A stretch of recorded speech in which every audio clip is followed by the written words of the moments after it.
Il grande parco di Villa Contarini a Piazzola sul Brenta è un'atmosfera settecentesca. Faranno da cornice alla 15ª edizione della Caccia al Tesoro, nata per raccogliere fondi a favore dello IOV, l'Istituto Oncologico Veneto, e dell'Hospice Pediatrico che segue in Veneto oltre 150 bambini con malattie inguaribili.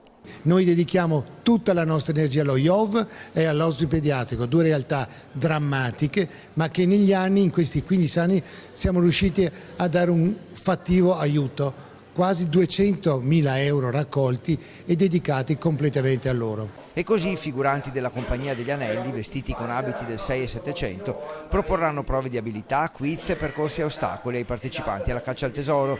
Tra i tanti premi in palio, alla squadra vincitrice andrà uno scrigno alimentare con tante specialità locali. Ci sarà un viaggio nel tempo dove i concorrenti avranno uno spostamento spazio-temporale nel 700 di Villa Contarini. Ci saranno delle prove pratiche alla Indiana Jones, come passare dei guadi o risolvere dei giochi un po' macchinosi. E così alla Caccia al Tesoro sono invitati tutti, giovani, anziani, famiglie. Negli ultimi 2 anni si era svolta all'interno delle mura di Padova, in precedenza sui Colli Euganei. Ora è la volta di Villa Contarini con il suo parco da 45 ettari. È aperta a tutti perché una bella passeggiata, non è contro il tempo, quindi non c'è da affannarsi, è una sana passeggiata. Cosa serve? Scarpe comode, voglia di mettersi in gioco e il desiderio di aiutare i più bisognosi.